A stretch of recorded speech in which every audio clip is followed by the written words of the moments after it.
Sí, bueno, el equipo básicamente lo formo con los investigadores, ¿no? Que son las que trabajamos pues, codo a codo, ¿no? Y luego ya hay momentos en esta producción pues que, bueno, cuando ya tenemos los textos, pues llega el editor de textos y los refina. Pero claro, refinar los textos que he elaborado, pues es un día de trabajo, ¿no?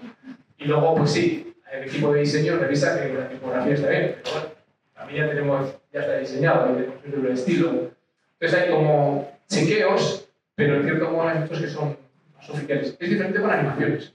Animaciones, claro, necesitas más gente, entonces trabajamos con gente de vídeo, no sé, cuando hacemos para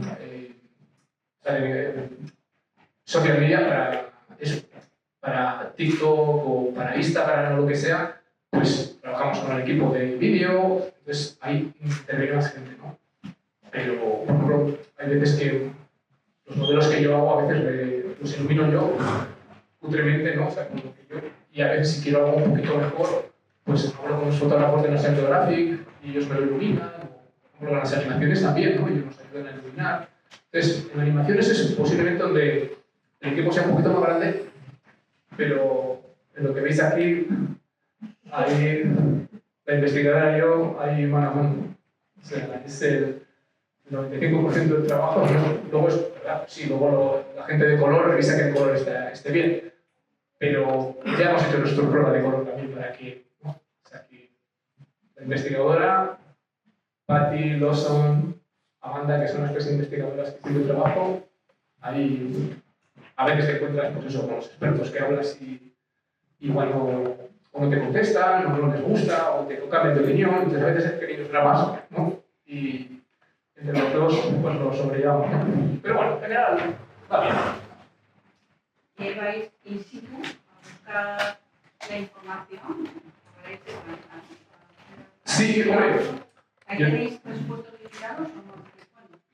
Ahora la verdad es que estamos un poquito... Sí, sí, ahora la cosa está un poquito más... Pero bueno, yo creo que es general. Todo lo que sea revistas, pues bueno. Pero sí, si lo necesito, por ejemplo, pues propongo y hasta ahora he tenido la suerte. Pues, hay una vez que, por ejemplo, lo que viste ahí de regla de Pascua, ¿no? Pues había un experimento que el canal de televisión estaba haciendo de mover un Moai en posición vertical, ¿no? Entonces, yo propuse hacer pues, las teorías que había, lo que se sabía de cómo se podían haber movido los Moais, que no se sabe realmente, ¿no? Pero los expertos, después de 20 años trabajando allá, descubrieron una serie de cosas que apuntaba a que los movían en posición vertical, ¿no? Entonces la televisión iba a hacer un experimento de mover un Moai en Hawái, ¿no? Y mi jefe me dijo, Fran, hemos pensado que tienes que ir a Hawái, ¿no? Dije, bueno, pues nada, haremos el esfuerzo, nos vamos a Hawái, ¿no? Y fui a Hawái, y con el canal de televisión y eso, y durante 3 días la teoría decía que las estatuas andaban por el poder de los dioses y de los jefes, ¿no? Y se habían encontrado que las estatuas, la base era más grande y algunas habían encontrado caídas en carreteras que hacían, ¿no? Desde la carretera Ranu-Rana a donde los colocaban, ¿no? Que los colocaban mirando al mar siempre, ¿no? Entonces habían encontrado caídas, ¿no? Y normalmente estaban caídas impuestas. Entonces estos pues unieron todas las piezas y dijeron, estos que han estado en posición vertical, ¿no? Entonces fui a Hawái, me junté con ellos y lo primero que les pregunté, Terry Han y Carly Poe, oye, ¿estoy seguro de que se mueve en posición vertical? Porque no. Y me dijo, ¿tú cómo moverías un frigorífico en la cocina? ¿Lo tumbas en la cocina o lo mueves en posición vertical? Dije, bueno, vale. Y sí, realmente ellos habían probado con un ordenador, en teoría, tú tienes la escultura, le das una cuerda por aquí, otra cuerda por allá, y cuando tú tiras de un lado, la estatua pega un pequeño paso. Tiras del otro, y el ordenador funcionaba que te mueres. Llegamos a la isla, sujeta con una grúa, cada vez que tirábamos se caía. Yo decía, aquí ni tenemos programa de televisión, ni tenemos gráficos, ni tenemos nada, porque no funcionaba nada. Y ellos ya tenían un plan B, que era bueno, si nos cae, le ponemos una cuerda por detrás, una tercera cuerda y que la parte, ¿no? Claro, el problema que tenían es que no había suficiente gente para tirar. Entonces nos dijeron, oye, ¿os importa tirar? No, claro. Nos dieron unos guantes y empezamos ahí a tirar. A mí me tocó uno de los lados y la estatua anduvo. O sea, y fue una sensación alucinante. O sea, el empezar a tirar y ver cómo la estatua empieza a moverse y que luego solo tenías que mantenerla, ¿no? O sea, bueno, también es verdad que la estatua que cogimos tampoco era de las más grandes, pero pesaba 3 toneladas, una cosa así. O sea, que no... Pero esas son experiencias pues, que... por lo mejor de mi trabajo. Bueno, luego os voy a enseñar alguna otra cosilla. Yo creo que ya me he pasado. No, eskerrik asko etortzeagatik, badakigu, Bilbotik etorri dela, mila esker. Eskerrik asko orain ikusiko duguna, baina, bueno, Bergarako alkatearekin emango dugu bizkari inaugurazio ofiziala egiten, ezta? Eta nahi dut bizkari egoten da, hain modu espontaneo sortu den kolokioa gode egitea. Zeinetan nahi hau zaten ondako ordua zeina esan. Dena hori eta oso gauza politxe sortu dara eta... Bueno, decía que no nos va a ver este tipo de coloquio que se forma prácticamente espontáneamente. Bueno, la basta, lo dicho, tenemos a Fernando Batista y nosotros. Para nosotros es un honor tenerle las jornadas de ciencia, tecnología e innovación. Guretako kriston aukera da, asko eta azalpenik aurkezpenik jartzen daude Fernando National Geographiceko editore seniora momentu honetan, arte ederretan lizentziagoa, sobre bezala ikusten bezala. Irakurtzen eman National Geographiceko artikulotxo baten, bere bizita profesionalean 250 aitortzatik gora eukia bera. Azkena aurten bertan, zango duke, munduko diseinatzaile honen amogan aitortu zaitzuela Estatu Batuetako Society for News Design elkartea. Ero uste dut esango eratxoa da, ez? Gaur aukeratuko dugu bere dana ikusteko moduan lan edarra bai, baina askoz be gauza gehiago batzen dituena, zehatza, esaten zegoen moduan ikerketan oinarritutakoa, zientziakin eta ezagutzakin, eta horren divulgazioarekin oso lortutakoa, eta hori oso gustatzen da, uste dut behin gabaratatumetik, eta baitxa EHU egiten zabezten nahi. Eta beste barik, eskerrak emon, antolatzen eta, bueno, honen aukera sortzen lagunduko zuen guztioi be, eta especialmente Fernando, a ti, por estar aquí con nosotros, por compartir este espacio, este tiempo, y por traernos tu trabajo, que de una manera tan magnífica, el arte, el conocimiento, la investigación, como decías, la ciencia, la educación. Gracias.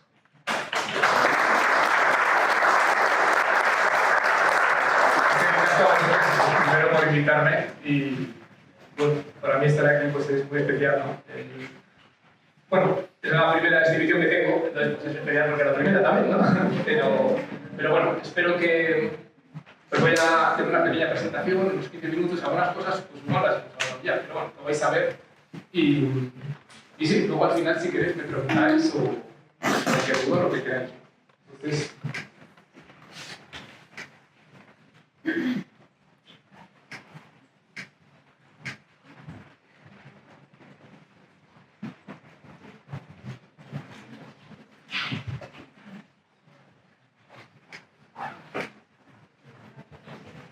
bueno, pues lo que se está comentando, yo básicamente lo que hago es contar historias visualmente, ¿no? Buscar ese punto gráfico. Sí,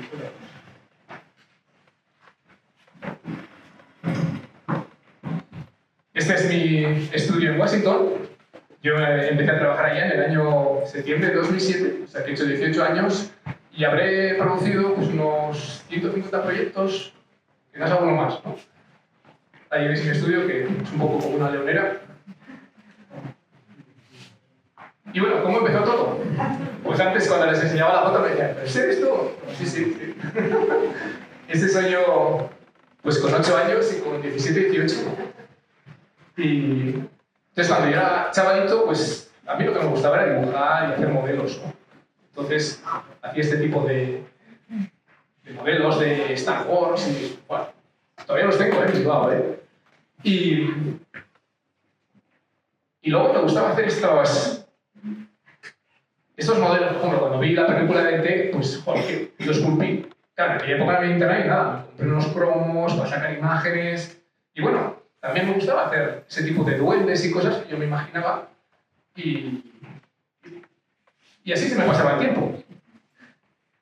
Y luego el cómic siempre me ha gustado mucho, ¿no? Yo todos los viernes iba con mi madre al kiosco y me compraba un TVO de la época y me gustaba pues copiarlo, leerlo, lo leía 2 o 3 veces. Entonces hice algunos cómics, estos que veis por aquí, los hice pues con 14 o 15 años. Joder, me encantaba copiar.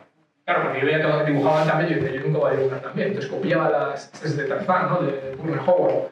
Y copiaba los dibujos del chaval y luego poquito a poco pues vas aprendiendo y vas mejorando, ¿no? Y luego pues el profesor de plástica en el colegio le dijo a mi madre, pues Fernando, parece bastante bueno dibujando, ¿no? Debería hacer una carrera técnica, una carrera artística, ¿no? Entonces, pues al final nos hice Bellas Artes desde el año 86 y cuando llegué a Bellas Artes pues me gustaba mucho la ciencia ficción, me sigue gustando. En aquella época estaba Alien y hice esa especie como de Alien. Y bueno, me gustaba también Egipto, entonces probaba hacer estas cosas, son óleos, algunos son grandes, más realistas, bueno, los realistas que podía hacer en aquella época, ¿no? Y luego a lo largo de la carrera fui experimentando con dibujos diferentes. Este es un Yukio Mishima, de escritor japonés, que hice con tinta china, pintando con un trapo, luego acrílico, bastante grande, ¿no? Porque al final de la carrera, pues terminé haciendo estas cosas más matéricas, tipo tapies, no sé. Pero si os fijáis, este personaje se parece ya un poquito a algunos que tengo por ahí, ¿no? El Explorador o el de Bilbao, ¿no? Y luego, en paralelo, aparte de la universidad, pues yo seguía dibujando. Me gustaba probar cosas diferentes. Está hecho con tinta y con plumilla, haciendo... Me veis en detalle. Y luego seguía haciendo modelos, ¿no? Cuando conocí a mi mujer, pues hace un mes y pico así le regalé este monstruito. Y ahora que lo pienso, digo, bueno, no sé si fue buena idea, ¿no? Alguien que regala el monstruito, bueno, ¿no? Pero bueno, sigo conmigo, o sea que bueno. Total, que el monstruito este, yo lo hice en el año 87 y luego en el año 2002 vamos a ver Harry Potter y nos encontramos con que Dobby se le parece mucho, ¿no? O sea, de estas casualidades que, bueno, no es que la haya copiado porque es imposible, porque va a salir de nuestra casa, ¿no? Pero sí que se parece, ¿no? Y en el año 1993 empecé a trabajar en el periódico El Correo y eso, llegué y no tenía ni idea del periodismo.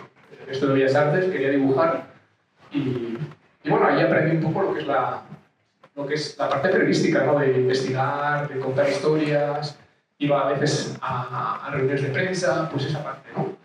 Y mi trabajo básicamente eran noticias diarias, ¿no? de actualidad inmediata. Entonces, pues, a veces te llamaban a la mañana, oye, ¿qué ha pasado esto? Que se ha caído un avión, que está corriendo a la redacción, ¿no? Entonces, no tenías posibilidad de hacer, o sea, cosas como bastante rápidas. Esto los hacíamos en un día. Este es cuando detuvieron el zulo de Saddam Hussein, pues, y luego, pues, hacía también temas locales, ¿no? Por ejemplo, el parque eólico. Y luego me gustaba mucho también, para los suplementos, pues hacer ilustraciones. Este de Monroe, ¿no? Pues, y probaba cosas, diferentes técnicas, con acrílico, con aceros, ¿no? Y un día me encargaron un gráfico que era de calamares gigantes. Y dije, jo, calamares gigantes, el tema ya apunta, ¿no? Entonces dije, bueno, pues, ¿y si lo hago con un modelo? Entonces fue la primera vez que yo hice un modelo para usar un gráfico. Hice con plastilina, porque en aquella época tampoco es que había muchas cosas, ¿no? Muchos materiales, ¿no? Entonces hice el modelo, le saqué la foto y yo creo que aquí empezó un poquito todo, ¿no? Porque ahí yo me di cuenta que, bueno, pues al final con los modelos, juntando 3 dimensiones con 2 dimensiones, analógico y digital, puedo conseguir mejores resultados. Y ahí fue donde empecé. Claro, en el periódico, por desgracia, no podía hacer un modelo de Saddam Hussein en el Zulo y nada, porque no tienes tiempo, ¿no? Pero puntualmente seguía haciendo cosas para el periódico, ¿no? Con esa técnica, ¿no?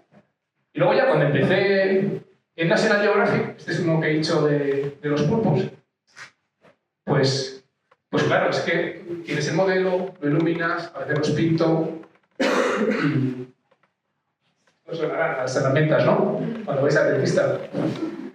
Entonces me permite tener mucho control, la luz y conocer más sobre lo que voy a dibujar, ¿no? Luego para pintarlo, como os explicaba, lo veréis en la exposición, lo que suelo hacer es, cuando tengo ya la imagen que yo quiero, el punto de vista, lo dibujo, lo escaneo y ese lapicero pongo por debajo un fondo que está pintado con acrílicos o algo y luego con Photoshop empiezo a pintar capas, ¿no? En récord al Amazonas 1000 y pico capas, ¿no? Entonces ahora vais a ver un poco ese proceso, ¿no? Voy pintando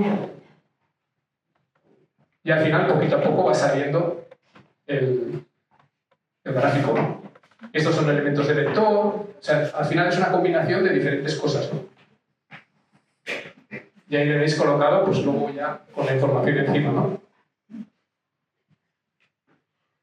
Y bueno, empecé en septiembre de 2007, mi primer gráfico asignado fue sobre los comportamientos de los chimpancés, y bueno, ahí empecé, claro, me lo encargaron básicamente porque no había fotos que podrían cubrir todos los comportamientos, porque las fotos o había plantas o estaban desenfocadas, no tenían calidad, entonces al final la forma mejor para verlo era en ilustraciones, ¿no? Entonces, este fue mi primer gráfico, con lo cual es muy especial para mí, ¿no? Le pregunté a mi jefe, porque los editores gráficos en National Geographic en aquella época no dibujaban, ellos se encargaban de diseñar el gráfico y contrataban a artistas. Claro, contrataban al artista que solo dibuja primates, al artista que solo dibuja aves, o sea, súper especializado. Entonces yo dije, ¿puedo intentar hacer la ilustración? Me miró así de aquí abajo, puedes tratar.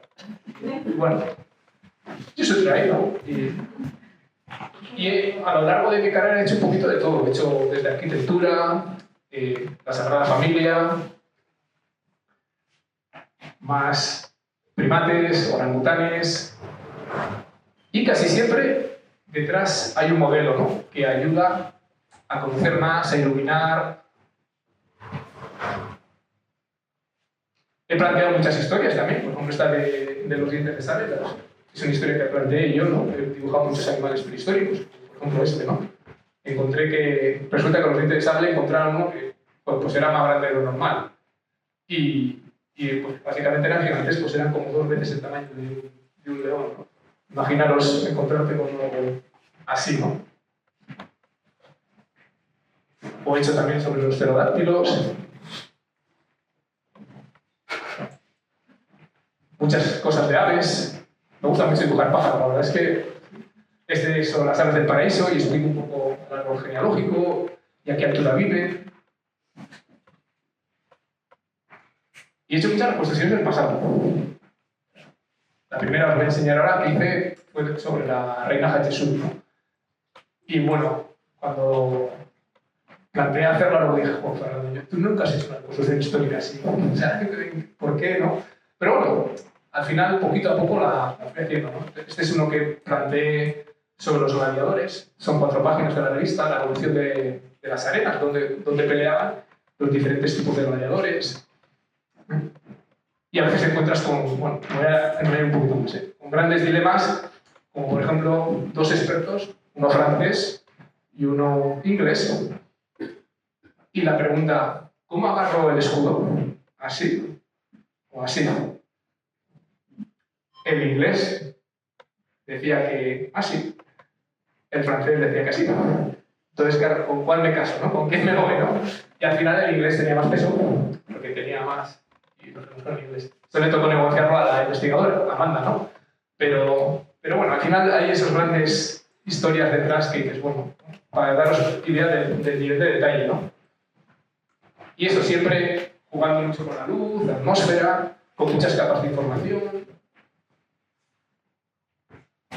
Y la última que he hecho, que ha sido hace unos meses, es una cosa sobre los hititas. Vivieron en Turquía, fueron un superimperio, pelearon con los egipcios, no muy conocidos. Y hice varios gráficos. Este es uno que hice sobre una batalla, mi primera batalla. Así de... Y bueno, pues cuando son figura humana, pues veréis a mi mujer, yo puso muchas veces, amigos, gente de la... Y bueno, en esta me tocó hacerle faraón, para hacerse el segundo, ¿no? Me hice un arco y bueno, luego lo dibujo con lapicero y luego le añado el color. Pero he sido gladiador, he movido los moais. Y esta es mi primera reconstrucción sobre la reina Hatshepsut, ¿no? Y este es mi padre. Y bueno, aquí me tocó, que fue un poco peor, porque no quería desnudar, me tocó ser uno de los sacerdotes, ¿no? Y fuimos al estudio fotográfico y bueno, me sacaron las fotos y claro, ya veis la referencia, ¿no? Yo además, como tengo la cabeza rapada, pues era perfecto. Y luego a la investigadora, Amanda Hobbs, le comenté: Amanda, ¿te animarías a ser la reina de Egipto? Y dijo: pues sí. Y total, que nos fuimos ahí los dos y nos sacaron fotos y bueno, ya veis. Y cada objeto que nosotros mostramos viene por los expertos. Los expertos nos dicen: bueno, pues en esa ceremonia tiene que estar en este sitio, lleva este brazalete. O por ejemplo, he hecho dibujos muy complicados como de barcos vikingos, ¿no? O sea, propuse hacer un barco vikingo, viajé a Dinamarca para un museo vikingo en Roskilde. Y bueno, me tocó ser vikingo, ¿no? O sea, y bueno, trabajas con un montón de expertos y os voy a explicar un poquito más en detalle pues, ese proceso que me preguntabais antes con los pasos y tal. Normalmente, si puedo, si lo necesito, viajo al sitio. Por ejemplo, en Notre Dame, cuando se quemó, pues me propusieron hacer un gráfico y viajé a París. Fue durante la pandemia y hemos hecho dos coberturas, una en 2022 y otra en 2024. Entonces planteé 8 páginas y todo eso lo tienes que diseñar, ¿no? Y un desplegable que rotas y lo puedes ser vertical. Y el otro, pues bueno, reciclando parte de lo que habíamos hecho, actualizamos todo lo que se sabía y explicar algunas cosas nuevas, ¿no? Por lo menos lo tengo que dibujar entero, porque claro, repetirlo es como, ¿no? Entonces, viajé a París, había un protocolo por el plomo, porque todo el techo del plomo se había quemado, entonces hubo una nube tóxica. Entonces me dijeron: bueno, cuando llegues, te tienes que desnudar, te vamos a dar una ropa profesional, no puedes ni comer, ni tocarte los labios, no puedes ir al baño. Y durante 4 o 5 horas estuvimos por allí con un frío que pelaba, porque claro, te dan una ropa interior que es como de papel, entonces no tiene mucha protección. Y ahí en este vídeo habéis visto un poquito cómo se veía todo, ¿no? Todo cubierto. Me junté con un montón de expertos y volví con 5 horas de grabaciones de entrevistas y unas 400 fotos y vídeos, ¿no? Me encontré con Philippe Villeneuve, el arquitecto en jefe, viajé a un laboratorio que estaba a la hora de París y me encontré con unas 10 o 12 personas, expertos en piedra, un montón de metal, pinturas. Y en mi segundo viaje pues ya estaba la cosa mucho más avanzada. De hecho, estaba corriendo porque tenía que abrir en diciembre y estuve en junio. Y ahí ya se ve un poco cómo van restaurando. Ya el techo también estaba casi terminado. Bueno, yo tomo muchos vídeos porque luego esos vídeos los usamos para redes sociales, ¿no? Y me sirven a mí de referencia también, claro. Entonces, esto que veis aquí es el pre-research que preparó Amanda con un montón de información que yo traje. Yo traje planos, entrevistas, y este es el primer pre-research con links a artículos, ¿no? Eso para empezar a trabajar, ¿no? Quedan unas pocas más, pero sobre eso pues empieza a hacer los primeros bocetos muy sencillos y ya diseño el gráfico, ¿no? Y ya se ve cómo se va a montar, ¿no? hago los modelos de referencia y lo que hice al final fue una reconstrucción del París del siglo XIV. Esto que veis en verde son todo una restauración del siglo XIX que se añadieron un montón de elementos. Las gárgolas no son medievales. Para mí fue como... son del siglo XIX. Y esta fue la primera vez que se ponen toda esa información junta, ¿no? Trabajamos con un montón de expertos, ¿no? Entonces ahí veis el proceso, todo detallado. Y esto es como yo trabajo, ¿no? Aquí veis capa 971, capa 535. Entonces voy haciendo grupos que me permiten mover y modificar, ¿no? Por ejemplo, cada maderita es una capa. Tengo las sombras, tengo los clavos y tengo grupos. Entonces me permite moverlo todo y hacer correcciones, ¿no? El experto me dice, no, pues esta madera no es. Cojo la desclavo. Y luego lo que intento siempre es que esté bien organizado, ¿no? Que esté todo bien. Aquí tenéis los expertos que trabajamos, que fueron como casi 18. Y estos son durante todo el proceso, preguntas, respuestas, y van corrigiendo y haciéndonos correcciones, ¿no? Los expertos, ¿no? Esto es de Philippe, el arquitecto en jefe, ¿no? Y luego, pues, negociando con el gobierno francés, resulta que se hizo una exhibición con las fotografías y los gráficos alrededor de Notre Dame y ha estado durante 1 año y medio, casi 2 años, ¿no? Entonces, iba gente y me decía, te he visto en París y tal, que estás en nada. Y bueno, yo fui en verano y la música es real, ¿eh?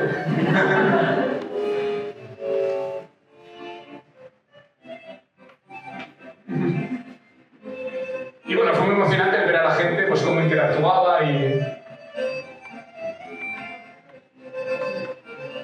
cómo señalaba, miraba, ¿no? O por ejemplo en la Amazonia, ¿no? Lo mismo, me plantearon un tema sobre el Amazonas y bueno, ¿qué puedo contar? Y al final, pues yo no sabía que en el bosque lluvioso hay 3 tipos de bosque lluvioso. Bueno, pues esto en la foto no puede tomar una foto. El texto no puedo explicar. Ahí es donde tengo que explicarlo yo, ¿no? Entonces hice este primer boceto y les dije, hombre, para dibujarlo tengo que ir al Amazonas. Entonces me fui al Amazonas, fui a 3 sitios diferentes con un experto brasileño, Luis, y con un experto alemán. Tengo un montón de vacunas antes de ir, siempre que... Y durante una semana pues, estuvimos moviéndonos, localizando casi 50 especies de árboles, animales, y sobre todo ver cómo es, ¿no? Para poderlo luego ilustrar, ¿no? Y alquilamos un bote porque parte del bosque está cubierto por el agua. Entonces alquilamos un bote con una persona que se encargaba de manejarlo y dormimos en el medio del río, en una casa barco, y le digo a Luis, oye, ¿eso que está ahí flotando parece un cocodrilo? Y me dice, sí, es un caimán negro. Entonces tomé muchos vídeos que luego usamos también para social media. Fui con mi mujer, que siempre es mejor viajar acompañado, ¿no? Ella se encarga de muchas cosas. Y todas las tardes, sobre las 5, chaparrón. Íbamos un calor que te mueres, se ponía a llover, tenías que tapar todo. Y bueno, volví con todas las imágenes y empecé a hacer las ilustraciones, ¿no? Primero analógico, lápiz, papel, luego de acuarela y capas, ¿no? Claro, y te das cuenta que, claro, tú cuando ves el bosque, tú no ves las hojas. Tú lo que ves son manchas, luces, colores. Y dije, bueno, yo había dibujado algunas plantas, pero no algo tan complicado como esto, ¿no? Entonces, al final, con todas estas capas, yo tenía los arbolitos en grupos y podía moverlos, podía subirlos, podía... ¿no? Y de hecho los tuve que mover, porque este, por ejemplo, me lo movieron de sitio, ¿no? Y ahí veis un poquito. Y al final, pues, después de pelearlo, pues consigues que parezca un bosque lluvioso, ¿no? Y luego las animaciones. Yo creo que tenéis, luego vais a tener las animaciones ahí, las vais a poder ver y luego están también en YouTube. Y las animaciones es una cosa que yo hacía de chaval también, hacía animaciones en stop motion con otro amigo, analógico, porque claro, no... Y La primera animación que planteé fue hacer una animación sobre cómo movían los moais en la isla de Pascua, ¿no? Entonces, ahí yo creo que es lo que quizás más hemos innovado, ¿no? Pues porque te permite diferentes estilos, ¿no? Esta es una de las últimas que hemos hecho, ¿eh? La tengo sin sonido, que es una sobre los secretos de los elefantes. Hicimos una animación de esos superpoderes, ¿no? Y está hecho todo con papel de acuarela en stop motion. Y bueno, ahora vais a ver un poco el proceso, ¿no? Lo primero, pues tienes que hacer un storyboard para ver lo que tú quieres contar, ¿no? En ese storyboard ya vas decidiendo un poco cómo vas a poner la cámara. Yo si ahora tomo un vídeo aquí, pues digo, me gusta esta esquina, me gusta la otra. No, cuando tienes que construir, tienes que saber bien el ángulo, porque si no, entonces tienes que definir y vas a saber el número de decorados que tienes que construir, ¿no? Ya a la vez defines un poco los segundos, la narración también, el script que te llaman allá, entonces lo vas a contar, ¿no? Y ya después tienes que empezar a construir todo, ¿no? Entonces ahí todo tiene que estar articulado para moverse, ¿no? Entonces son papeles de acuarela, alambres de aluminio. Estos son los verdes eran del supermercado, pero te cerran las bolsas. Y ya con eso ya tienes tu parte de los elementos, ¿no? Luego lo siguiente es hacer los decorados, ¿no? Entonces vamos al estudio fotográfico y ahí estoy con Mónica Serrano, que trabaja también, es editora de gráficos y solemos trabajar juntos en animaciones. Y ahí veis el decorado. Y todo eso lo tienes. Y si os fijáis, la perspectiva está distorsionada. Pero si cuando tú pones el punto de la cámara a la altura exacta, todo te coincide y lo que es pequeñito parece que está lejos. Entonces no tienes que construir todo en escala, ¿no? Y entonces, esto, por ejemplo, es pequeñito, ya veis el árbol, ¿no? Pero cuando lo colocas, coincide, ¿no? Y después ya empezamos en el estudio fotográfico, empezamos a disparar, ¿no? Entonces yo animo, usamos Grab on Frame y Mónica toma una foto, ¿no? Entonces, stop motion es foto, foto, foto, foto. Y cuando lo pones, consigues el movimiento, ¿no? Dependiendo de la velocidad, del espacio entre los fotogramas, despacio o rápido, ¿no? Y tomamos como unas 11.000 fotos. Claro, a veces que sea la primera. Y luego, del principio al final, son unos 5 meses de trabajo, pero trabajando en otros proyectos. O sea que tampoco es mucho tiempo. Y luego, cuando veáis los vídeos, solemos esconder cosas, ¿no? Esto que veis aquí es de la película El Rey León, La Roca del Rey, pues nos compró Disney hace, National Geographic nos compró hace unos 5 años, así más o menos. Entonces se nos ocurrió la cosa de, vamos a ponerlo, ¿no? Entonces hay un momento en la escena que se ve, y bueno, algunos lectores nos escribieron y, ¡ay, qué pistola! Entonces, casi todas las animaciones, pues hay fotos nuestras de las que trabajamos, o alguna cosa he dibujado también, alguna animación, o sea que veréis, ¿no? Y luego, pues diferentes estilos. Esta es otra sobre la historia de la Biblia y está construida, todos estos cartones son reciclados de cajas de cornflakes y están pintados con tinta sepia. Y esto motion también, ¿no? Y todos los muñecos construidos a mano. Y lo que solemos hacer a veces, animas como si sería una marioneta, o hacemos en stop motion o con After Effects, el programa de... ¿no? Y se me ocurrió la idea de, y si hacemos una película de terror, ¿no? Para explicar.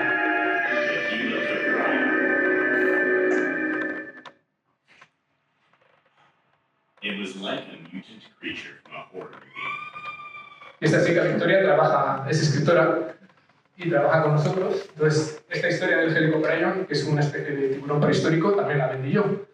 Y hicimos un gráfico, hicimos esta animación para Instagram, en formato vertical, y a los expertos les encantó. De hecho, lo usan en la universidad. Y, bueno, son profesores de universidad, y yo dije, bueno, se lo mandemos, y les encantó. Y le buscamos ese punto un poco de película de terror, pero luego cuando lo veáis vais a ver que hay un montón de información. Entonces, al final, ese balance entre que sea divertido, que tenga información, que sea novedoso, es lo que hace que las animaciones funcionen, ¿no? O esta de historia de Londres, ¿no? De cómo se está excavando un nuevo metro en Londres, se están partiendo capas desde mamuts, romanos, vikingos, la muerte negra. Hicimos una animación de blanco y negro con papel de acuarela, ¿no? Y bueno, pues, es que casco, muchas gracias.